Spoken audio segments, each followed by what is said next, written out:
नमस्कार मंडळी, तर आज आपण बनवणार आहोत मिनी पिझ्झाज। तर त्यासाठी मी एका बाउलमध्ये फ्रेश क्रीम घेतलेली आहे। आपली जी दुधावरची साय असते ती घेतलेली आहे, पण ही साय आपल्याला ताजीच घ्यायची आहे। यात नंतर 1 चमचा शेजवान चटणी मी ॲड केलेली आहे।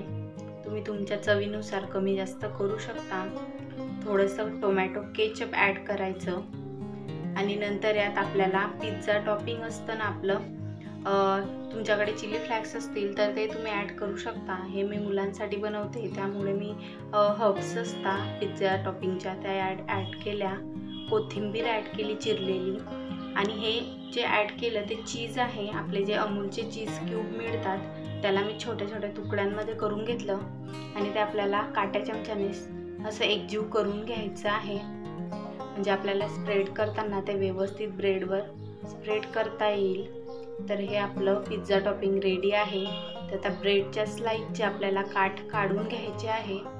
तसेही ठेवले तरी चालतील, पण जर काढून घेतले तर दिसायलाही छान दिसतात आणि खायलाही आवडतात मुलांना। तर तुम्हाला आवडत असेल तर काढू शकता। ही काही वाया जात नाही, याचे क्रम्स करून तुम्ही एखाद्या वेगळ्या रेसिपीमध्ये ब्रेड क्रम्स म्हणून यूज करू शकता।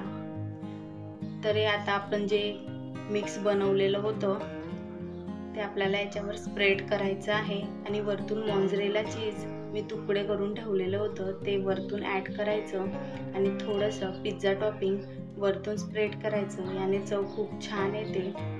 तर याला तुम्ही बंदही करू शकता किंवा ओपन पिझ्झा असतो आपला तसंही करू शकता।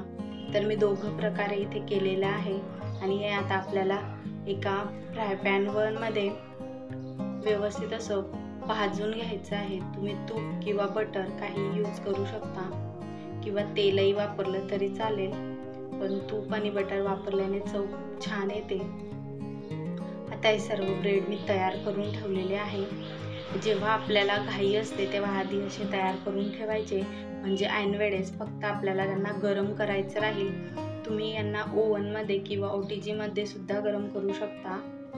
मी ते पॅनमध्ये करून दाखवत आहे। तर आपल्याला हे दोघं खाली तूप टाकलं मी आणि त्यावर हे छान ठेवून दिले आणि याला साधारण 30 ते 40 सेकंदांसाठी एका साईडने कुक होऊ द्यायचं आणि नंतर झाकण उघडून परत याला दुसऱ्या साईडने पण कुक करून घ्यायचं। आणि जे ओपन पिझ्झा आहे आपला ओपन ब्रेड त्याला दुसऱ्या साईडने कुक न करता ह्याच साईडने ठेवायचं, कारण आपण जर त्याला पलटलं तर त्याच्यावरचं जे चीज आहे ते सर्व पॅनला चिकटेल आणि ते खायलाही छान नाही लागणार। तर त्याला तसंच राहू द्यायचं, थोडं तूप अजून घालायचं आणि छान त्याला क्रिस्पी होईपर्यंत छान गरम करून घ्यायचं। तर फ्रेंड्स, तुम्हाला ही रेसिपी आवडली असेल तर व्हिडिओला लाईक आणि चॅनलला सबस्क्राईब करायला विसरू नका।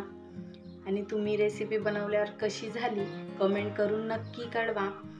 याआधी मी तुमच्यासोबत खूप छान छान अशा रेसिपी शेअर केलेल्या आहे, तर त्याही नक्की बघा। तर मी एक पॅनमधून काढून घेतला आणि एकला त्याच्यातच ठेवलेला आहे आणि हा मी तुम्हाला कापून दाखवते, कारण त्याचं वरतून कसं आहे ते तर दिसतंय। तर याची आतली बाजू आपण बघून घेऊया छान कुक झालेली आहे की नाही। तर तुम्ही बघू शकता अगदी मेल्ट झालेला आहे आपलं चीज